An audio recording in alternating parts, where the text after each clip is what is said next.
चलिए, तो एक बार फिर से वापस वहीं पर ही आ जाते हैं, कहां पर, जहां से मैंने ये चैप्टर को शुरू करा था। तो मैंने आपको क्या बोला था, जब भी पार्टनर एडमिट होता है तो हमको कुछ एडजस्टमेंट करने पड़ते हैं। कौन से एडजस्टमेंट करने पड़ते हैं हमको? ये वाले। Calculation of new profit sharing ratio हमने कर लिया, कैलकुलेशन ऑफ सेक्रीफाइसिंग रेशियो हमने कर लिया, एडजस्टमेंट ऑफ गुडविल कर लिया। अब मैं पांचवा एडजस्टमेंट ले रहा हूं, कौन सा? Revaluation of assets and liabilities. Reserves को नहीं ले रहा हूं, एक थोड़ा इंटरेस्टिंग टॉपिक ले लेते, easy topic, adjustment of assets and liabilities. Okay guys, adjustment of assets and liabilities. तो हम क्या करते हैं गाइज, जितने भी एसेट्स और लायबिलिटीज है हम उनको रीवैल्यू करते हैं, उनकी वैल्यू को फिर से कैलकुलेट करते हैं, और फिर जो नए वैल्यूज आते हैं उसे हम अपनी न्यू बैलेंस शीट में लिखते हैं। अब वैसे चाहे ये बात मैं अभी जो करने वाला हूं वो डिस्कस ना भी करते यहां पर तो चलता, पर क्योंकि मेरी आदत है कॉन्सेप्ट की बाल की खाल निकालना, इसलिए मैं डिस्कस कर रहा हूं। तो यहाँ पर जो पढ़ाकू बच्चे होते हैं, यहाँ जब हम एडवांस लेवल पे पढ़ते हैं तो हम लोग डिस्कशन करते हैं कि सर आप बोल रहे हो कि जब पार्टनर का एडमिशन होगा तो एसेट्स और लायबिलिटीज को रीवैल्यू करेंगे और नई वैल्यूज को बैलेंस शीट में लिखेंगे। लेकिन हमने ये पढ़ा है 11th क्लास में कि हम कॉस्ट प्रिंसिपल अपनाते हैं और हम कंसिस्टेंसी प्रिंसिपल भी अपनाते हैं।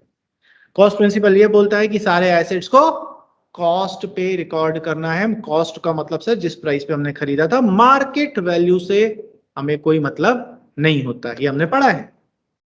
कंसिस्टेंसी प्रिंसिपल भी यही बोलता है, एक बार जो आपने कमिटमेंट कर दिया तो फिर मैं अपने आप की भी नहीं सुनता, मतलब चेंज नहीं करना है हमको।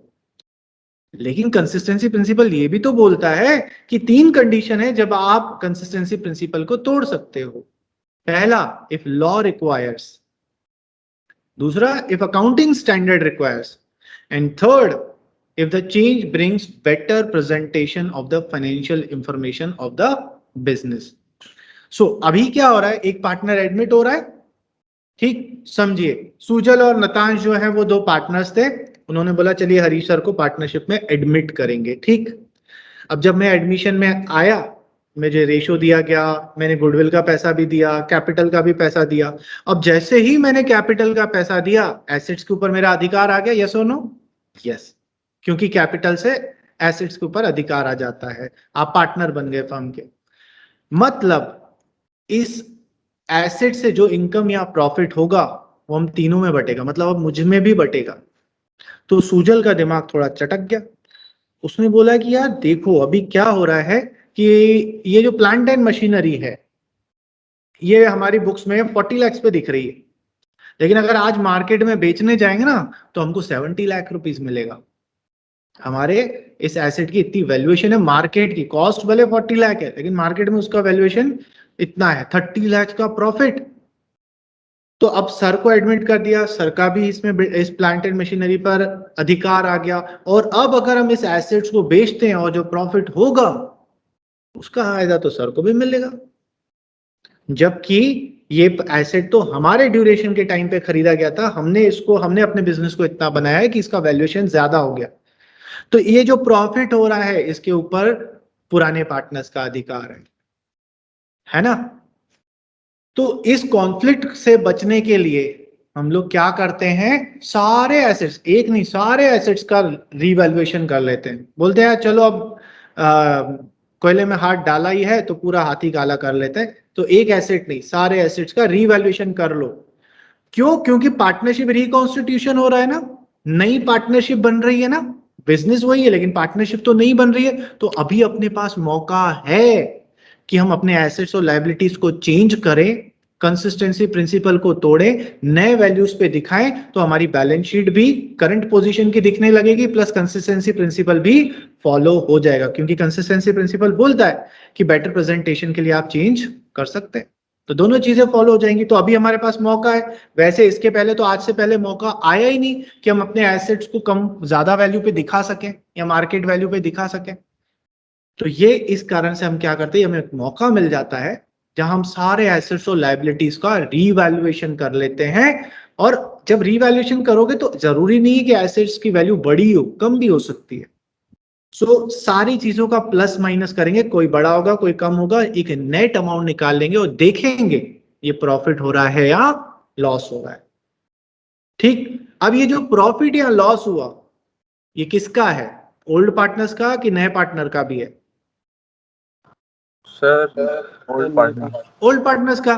तो बढ़िया से आप क्या करो, इस सारे एसेट्स और लायबिलिटीज को रीवैल्यू करो, देखो कितना नेट प्रॉफिट हो रहा है, मतलब कोई इंक्रीज हो रहा होगा कोई डिक्रीज हो रहा होगा, निकाल लो कितना हो रहा है। जो भी प्रॉफिट आएगा या लॉस आएगा ओल्ड पार्टनर्स में बांट दो। इससे फायदा क्या हुआ, अब आपके एसेट्स और लायबिलिटी क्योंकि आपने रीवैल्यू कर दिया तो बैलेंस शीट में नए वैल्यूज पर भी दिख गए, और उससे जो प्रॉफिट और लॉस हुआ वो ओल्ड पार्टनर्स में आपने बांट दिया, तो फ्यूचर में जो लफड़ा लोचा होना है प्रॉफिट को लेकर वो भी नहीं होगा, ना रहेगा बांस ना बजेगी बांसुरी। तो इसलिए हम क्या करते हैं, एसेट्स और लायबिलिटीज का रिवैल्यूएशन करके उसका जो प्रॉफिट है वो ओल्ड पार्टनर्स को दे देते हैं, क्योंकि उसका नए पार्टनर का उस पर हक नहीं है। तो अब प्रॉफिट तुमने बांट दिया, अब फ्यूचर में जो भी होगा वो तीनों पार्टनर्स का होगा, तो किसी पुराने पार्टनर को कोई कॉन्फ्लिक्ट नहीं होगा। कॉन्सेप्ट क्लियर है? ठीक है, तो ये जो हम कर रहे हैं इसके पीछे की कहानी मैंने आपको समझाई, ये कहानी लॉजिक है ना, लॉजिक बताया कि क्यों करते हैं। अब आते हैं, चलिए अकाउंट्स में इसको शो कैसे करना है, इस क्लियर है? कोई डाउट, किसी चीज में शंका, लघु शंका? ओके, सो गाइस हम क्या करते हैं, रिवैल्यूएशन करते हैं किसका, सारे एसेट्स एंड लायबिलिटीज का रिवैल्यूएशन करते हैं। आपको क्या बोला यहां पर कि the profit or loss by revaluing the assets and liabilities will be distributed to the old partners in their old ratio। अब एक एक एसेट के लिए अलग से प्रॉफिट, एक एसेट का रिवैल्यूएशन करें उसका प्रॉफिट लाएं बांटें, दूसरा एसेट लें उसका देखें प्रॉफिट हुआ कि लॉस आया फिर उसे बांटें। एक एक करने से अच्छा हम क्या कर सकते हैं, सबका एक ही जगह पे लिख दें, प्रॉफिट वाली चीजें एक साइड पे लिख लेंगे, लॉस वाली चीजें एक साथ पे लिख लेंगे, फाइनल प्लस माइनस करके एक नेट प्रॉफिट आ जाएगा उसी को बांट देंगे। तो इसी प्रोसेस के लिए हम क्या करते हैं, एक अकाउंट बनाते हैं जिसको हम क्या बोलते हैं, रीवैल्यूएशन अकाउंट। रीवैल्यूएशन अकाउंट, कुछ बुद्धिजीवी इसको profit and loss adjustment account भी बोलते हैं। तो ये भी एक वर्ड है जो रिवैल्यूएशन के साथ यूज होता है, तो कभी आपको दिख जाए तो, बट पॉपुलरली हम उसको रिवैल्यूएशन अकाउंट के नाम से ही जानते हैं। ठीक, तो सर ये रिवैल्यूएशन अकाउंट बनता कब है, ये बनता है at the time of reconstitution of partnership. या तो एडमिशन हो रहा हो, या तो रिटायरमेंट हो रहा हो, या तो डेथ हो रहा हो, या तो चेंज इन पीएसआर हो रहा हो, जो हमने पहले डिस्कस किया है। तो अभी हम एडमिशन कर रहे हैं, अकाउंट बनाएंगे। अब रिवैल्यूएशन अकाउंट को याद रखने के लिए पहले तो इसका फॉर्मेट देख लेते हैं। ये फॉर्मेट बनता है इसका ऐसा, सिंपल लेजर, पर्टिकुलर अमाउंट, ना डेट का कॉलम ना किसी और चीज का कॉलम। ठीक, रिवैल्यूएशन अकाउंट, अब आपको याद क्या रखना है, रिवैल्यूएशन अकाउंट का नेचर क्या होता है, it is nominal in nature. ठीक है, क्यों, क्योंकि इसमें हम एक्सपेंसेस लॉसेस गेन्स वगैरह जो है वो रिकॉर्ड करते हैं, मतलब किसी एसेट को इंक्रीज करने से कोई प्रॉफिट हुआ है या लॉस हुआ है व्हाटएवर। ठीक, तो अब बहुत सारी चीजें आ सकती हैं, तो कैसे ये रिवैल्यूएशन जो है ना बहुत कंफ्यूज करता है हमें कभी कभी। तो मैं इसको बच्चों को कैसे सिखाता हूँ, मैं सिखाता हूँ, बोलता हूँ कि ये जो अपना डेबिट साइड है ना, इसको मैं बोलता हूँ छीछी साइड। छीछी मतलब कोई गंदी चीज अपने को दिखती है तो अपन क्या बोलते, छी हट, ऐसा वाला। और ये जो क्रेडिट साइड है इसको मैं क्या बोलता हूँ, वाह वाह साइड। कौन सा साइड, वाह वाह, ऐसे पूरा चटकारे लेकर बोलने का है। ठीक, तो सर ये आप छीछी और वाह वाह क्यों बोलते हो guys, at the time of admission अगर आप अपने एसेट्स लायबिलिटीज की वैल्यूज को चेंज कर रहे हैं, तो अगर उससे आपके फर्म को बेनिफिट हो रहा है तो हम बोलेंगे वाह वाह, और उसे हम क्रेडिट साइड पे लिख देंगे। ये रटने का तरीका है।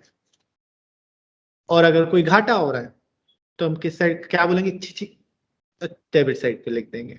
सर जैसे एग्जाम्पल अब जैसे आपके एसेट की वैल्यू डिक्रीज हुई तो आप क्या बोलोगे, छिछी बोलोगे कि वावा बोलोगे? छिछी बोल। तो हम लोग डेबिट साइड पे लिख लेंगे, हम क्या लिखेंगे, टू डिक्रीज इन एसेट्स, उस एसेट का नाम लिखेंगे, जैसे मशीन हो रही है तो मशीन अकाउंट। मैं इसके पीछे लॉजिक भी बताऊंगा, अभी रट लेते हैं। ठीक, अब लायबिलिटी डिक्रीज हो रही है तो क्या बोलेंगे, छिप बोलेंगे कि वाह बोलेंगे? वाह। वाह सर, ये तो बड़ी अच्छी बात करी, क्या गजब की बात करी, मजा आ गया, लायबिलिटी कम हो गई, हम बोलेंगे वाह वाह। तो हम लोग इधर लिख लेंगे बाय डिक्रीज इन लायबिलिटी। ऐसे ही कोई एसेट की वैल्यू डिक्रीज हुई, ओ तेरी सर ये तो बड़ी अच्छी बात हो गई, एसेट की वैल्यू डिक्रीज हो गई है, ये तो लिख लिया हमने। और अगर लायबिलिटीज की वैल्यू डिक्रीज हो गई तो हमने क्रेडिट साइड ऑपोजिट कर लो। अब एसेट की वैल्यू इंक्रीज हो गई, वाह सर मजा आ गया, है ना, प्रॉफिट हो गया अपना, तो by increase in asset. Sir liability increase हो गई, सर इंक्रीज हो गई, दादा लायबिलिटी है, ओ सर लायबिलिटी है इंक्रीज हो, ठीक, बहुत गंदी बात है, मजा नहीं आया। To decrease or increase in liability. ठीक, अब कभी कभी क्या होता है, क्योंकि हम जब रिवैल्यूएशन करते हैं ना तो हमें हमारे बिजनेस में कुछ ऐसे एसेट्स और लायबिलिटीज भी मिल जाते हैं जो शायद पहले हमारे एसेट्स या लायबिलिटीज थे पर हमने रिकॉर्ड नहीं करके रखा था, किसी भी कारण, कोई भी कारण हो सकता है। उनको क्या बोलते हैं, unrecorded assets and unrecorded liabilities. तो एक एसेट था जो अनरिकॉर्डेड था, अब आपके पास ऑप्शन है रिकॉर्ड कर लो। जब रिकॉर्ड करोगे तो क्या बोलोगे, छिछी बोलोगे कि वाह वाह बोलोगे? वाह वाह बोलेंगे। वाह सर, एक नया एसेट, एसेट बढ़ रहा है सर, नया एसेट आ गया, मजा आ गया। तो यहाँ पे लिखेंगे बाय अनरिकॉर्डेड एसेट, उस एसेट का नाम लिख लेंगे। ऐसी लाइबिलिटी, कोई अनरिकॉर्डेड लाइबिलिटी मिल गई तो अरे सर ये क्या बात कर दी, मन ही खराब कर दिया, अच्छी। तो इधर लिख लेंगे बाय अनरिकॉर्डेड लाइबिलिटी। ठीक, इसके अलावा क्या हो सकता है, ये जितनी भी प्रोसेस आप करते हो रीवैल्यूएशन की, इस रीवैल्यूएशन से रिलेटेड कोई एक्सपेंसेस हो सकते हैं, आपने किसी को कमीशन दिया हो, कोई एजेंट आया हो जिसने ये सब करके दिया हो, तो वो एक्सपेंस, वो भी छिछी बात है, तो वो भी हम इधर ही लिख लेंगे, टू रीवैल्यूएशन एक्सपेंसेस। एक्चुअली हम लिखते हैं टू कैश या बैंक, जिसको हम पे करते हैं तो उसको वो रीवैल्यूएशन अकाउंट में। आप सब करने के बाद आपका एक बैलेंसिंग फिगर आएगा, और वो बैलेंसिंग फिगर डेबिट साइड पर भी हो सकता है और क्रेडिट साइड पर भी हो सकता है। अगर डेबिट साइड पर आता है तो वो कहलाएगा to revaluation profit, and it will be distributed to partners. कौन से पार्टनर्स? ओल्ड पार्टनर, जो मैं ए और बी लिख लेता हूँ नॉलेज के लिए। और सेम इसके साथ भी है, अगर आपको लॉस हुआ है उसका भी क्या होगा, वो भी पार्टनर्स में चला जाएगा, तो ये क्या कहलाएगा, टू रिवैल्यूएशन लॉस कहलाएगा।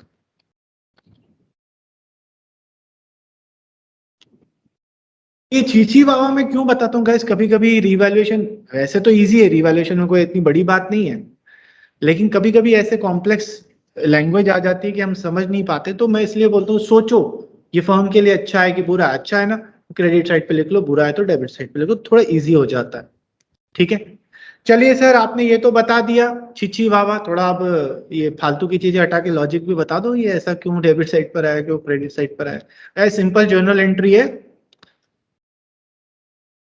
अच्छा नोट कर लीजिए, चले बढ़िया। चलिए, तो मैं क्या बोल रहा था, लॉजिक क्या है, सिंपल जर्नल एंट्री है अपनी। कैसे है सिंपल जर्नल एंट्री?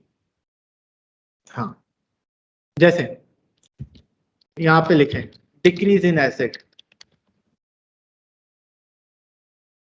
तो बताओ एसेट डिक्रीज हुआ तो आप एसेट को डेबिट करोगे कि क्रेडिट करोगे, वो हमने 11th में रूल्स पढ़े ना, डेबिट। क्रेडिट करेंगे। जब एसेट डिक्रीज होता है, एसेट बढ़ता है तो डेबिट, कम होता है तो क्रेडिट। तो अगर डिक्रीज इन एसेट है तो एसेट क्या हो जाएगा, क्रेडिट, तो टू एसेट्स अकाउंट कर दोगे, और डेबिट किसको कर दोगे? रीवैल्यूएशन अकाउंट को। क्यों? क्योंकि ये लॉस है और रीवैल्यूएशन एक नॉमिनल अकाउंट है, तो रीवैल्यूएशन अकाउंट को डेबिट कर देंगे। तो देखो क्या हुआ, रीवैल्यूएशन अकाउंट डेबिट हो रहा है, रीवैल्यूएशन अकाउंट के डेबिट साइड पे हमने लिख लिया टू डिक्रीज इन एसेट। तो उस एसेट का नाम क्योंकि यहां पर एक जर्नल एंट्री पास हो रही थी। ऐसे ही अगर एसेट की वैल्यू इंक्रीज हो रही है तो ऑपोजिट हो जाएगा, increase in asset. Asset increase होता है तो डेबिट हो जाता है, तो हम एसेट्स अकाउंट को डेबिट कर देंगे। और क्रेडिट किसको कर देंगे? रीवैल्यूएशन अकाउंट को, क्योंकि ये गेन है तो वो नॉमिनल अकाउंट है, तो ये रीवैल्यूएशन अकाउंट में चला जाएगा। ग्रेट। और वाइस वर्सा आपकी लायबिलिटी के साइड साथ भी हो जाएगा, आपकी डिक्रीज इन लायबिलिटी हो जाए। लायबिलिटी एसेट से उल्टा चलती है, अगर लायबिलिटी डिक्रीज होती है तो डेबिट हो जाती है, तो लायबिलिटी अकाउंट को डेबिट कर देंगे। हमारे फर्म के लिए बेनिफिट है, गेन है, तो टू रीवैल्यूएशन अकाउंट कर देंगे, nominal account. And vice versa आपका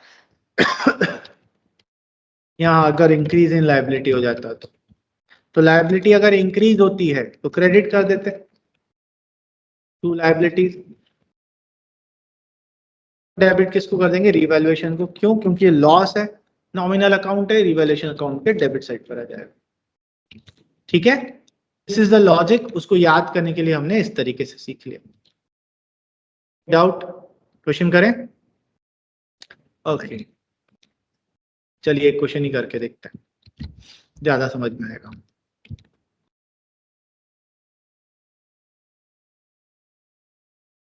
चलिए, मुझे क्वेश्चन दे दिया, क्या बोल रहा है? A and B were partner sharing profit in the ratio of 3:2. They admitted C into partnership for 1/4 share. They made following revaluation of assets and liabilities. तो इन्होंने कुछ चेंज कर दिया चीजों को। तो क्या बोल रहा है? पास जर्नल एंट्री। ऐसे तो इसने इस क्वेश्चन में बोला था पास जर्नल एंट्री, पर पहले हम लेजर सीखते हैं फिर जर्नल एंट्रीज बना लेंगे। तो मैं सबसे पहले क्या करूंगा? रीवैल्यूएशन अकाउंट बना लूंगा, फॉर्मेट बना लूंगा वैसा का वैसा। तो एक खूबसूरत सा मेरी तरह फॉर्मेट बना दिया मैंने। क्यों रहा है यार, अच्छा तो लगता हूँ मैं? उम्र ही कितनी है मेरी यार, बूढ़ा हो गया, अंकल हो गया हूँ। ये छोड़ो, क्या बोल रहा है? देखो, the value of building to be appreciated. मजा आ गया, वाह सर क्या बात कही आपने, बिल्डिंग एप्रिशिएट हो गई, एसेट, मजा ही आ गया। तो एसेट इंक्रीज हो रहा है, ये अच्छी बात है, तो हम क्या बोलेंगे? वाह वाह। तो हम क्रेडिट साइड में जाएंगे और लिखेंगे बाय, वाह वाह नहीं, बाय वाह नहीं लिखेंगे, बाय बिल्डिंग लिखेंगे, बाय बिल्डिंग अकाउंट। एक चीज याद रखिएगा, जितने से वैल्यू चेंज होगा वो रिवैल्यूएशन अकाउंट में आएगा। मतलब 10,000 की चीज 12,000 हो गई तो 2,000 रिवैल्यूएशन अकाउंट में आएगा, 12,000 नहीं आएगा, क्योंकि 10,000 तो ऑलरेडी रिकॉर्डेड है, आपको 2,000 से बढ़ाना है। So the change will be debited और credited in the revaluation account. तो यहाँ क्या बोला? 20% से अप्रिशिएट हो गई। पुरानी वैल्यू कितनी है? बुक वैल्यू 70,000, तो 70,000 का 20% दैट इज 14,000। तो मैं यहाँ 14,000 लिखूंगा। और अब जो मेरी बैलेंस शीट बन रही होगी ना, अभी तो नहीं बनानी हमें, जब मेरी बैलेंस शीट बन रही होगी, बैलेंस शीट में मैं यहाँ पर बिल्डिंग अकाउंट कितने पे दिखा दूंगा? एसेट साइड पर 84,000 पर। बैलेंस शीट में न्यू वैल्यू लिखनी है, लेकिन रिवैल्यूएशन अकाउंट में जितना चेंज आ रहा है वो लिखना है। बी क्या बोल रहा है? Value of stock and machinery to be reduce by 10%। अरे सर क्या आपने तो पूरा मूड ही खराब कर दिया। बोला है स्टॉक की वैल्यू भी रिड्यूस कर दो, मशीनरी की भी वैल्यू रिड्यूस कर दो, दोनों एसेट है, एसेट की रिड्यूस करेंगे तो ये तो सर बड़ा दर्द दे दिया, छिछी हो गया, ये तो छिछी हो गया, तो छिछी साइड पे चले जाएंगे। तो टू स्टॉक अकाउंट, स्टॉक की वैल्यू भी कम हो रही है, टू मशीनरी अकाउंट, मशीनरी की भी वैल्यू कम हो रही है। कितनी? 10% से। स्टॉक का वैल्यू 50,000 था, 50,000 का 10% 5,000। मशीनरी की वैल्यू 1 लाख थी, 1 लाख का 10% 10,000। ठीक है, और टफ था सर। उसके बाद सी, A provision for bad debts at the rate of 5% on sundry debtors is to be created. Book value 40,000. बोल रहा है आपके 40,000 के डेटर्स थे, आपको लग रहा है कि 5% के जो हमारे डेटर्स है वो डाउटफुल है, इसलिए आप प्रोविजन बना के रख लो. So we have to create the provision. Debtors पे कोई फर्क नहीं आ रहा है, there is no change in debtors, you have to create provision on debtors. ठीक है, तो प्रोविजन हम कितना क्रिएट करेंगे? प्रोविजन 5%. 40,000 का 5% आजकल 1000 आता है. अब आप प्रोविजन क्रिएट करोगे तो मुझे बताओ ये अच्छी है कि वावा है? Very good. क्यों? क्यों? तो क्योंकि अपन ने प्रोविजन क्रिएट करा है. तो प्रोविजन क्रिएट करा है तो इसमें छिछी कैसे हो गया? तो हमारे सेफ्टी के लिए अपन ने पहले से डिडक्ट कर दिया. नहीं, I want some concrete answer. Natansh कोशिश करो. सर छीछी है क्योंकि हाँ, क्योंकि वो जो 5% अज्यूम किया है कि इतना परसेंट फॉर श्योर लॉस होने ही वाला है, मिनिमम 5% लॉस तो होगा ही होगा, तो सेफ्टी पर्पस के लिए उसको पहले से माइनस कर लिया कि बाद के अंदर बैलेंस वो शीट तुम लोग बिल्कुल सही बोलते हो, और यही चीज, यही जो है ना, हम बोलते सही, हमें पता सही है, लेकिन आंसर ऐसा नहीं होता है. और आंसर उसी को पता होता है जो डीपली पढ़ता है. सर, प्रोविजन एक लायबिलिटी होती है, और आप एक लायबिलिटी क्रिएट कर रहे हो, और लायबिलिटी क्रिएट करने से हमारे बिजनेस का लॉस होता है. सिंपल. प्रोविजन लायबिलिटी होता है ना. लायबिलिटी किसके लिए बनता है? किसी एक्सपेंस के लिए बनता है जो पे नहीं किया है अभी, फ्यूचर में पे करना है. So provision is a liability. इस लायबिलिटी को इंक्रीज कर रहे हैं, इसलिए ये छीछी है. तो इधर लिख लेंगे to provision for bad debts 2000. ठीक है, तो इस तरीके के जब हम आंसर देते ना तो सामने वाले को पता चलता है कि यार हाँ, इस बंदे में दम है, इसको पता है चीजें. पता सबको होती है, आपके एक्सप्रेस करने का तरीका जो होता है वो डिपेंड करता है. ठीक है ना. तो तुम्हारी गर्लफ्रेंड है, वो पत की छपड़ी निब्बे से जाके उसको वो पसंद आ जाता है. क्यों पसंद आ जाता है? जबकि आप अच्छे हो, और वो छपरी वाला बंदा है, वो क्या है, वो एक्सप्रेस अच्छे से कर देता है. वो बढ़िया घुटने पे बैठकर ऐसे ऐसे दिखाएगा फ्लावर उसको, और बढ़िया बाइक वाइक पे आएगा शूशा. अपन बेचारे सीधे साधे रह जाते हैं. सर, दिल से प्यार करते हैं ना, अपना प्यार सच्चा वाला है.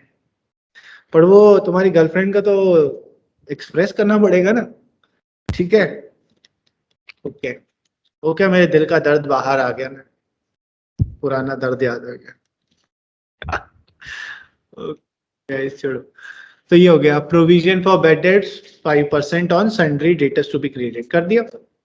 अब बोल रहा reserve for 5,000 we made for outstanding repairs. Actually ये प्रोविजन की बात कर रहा है.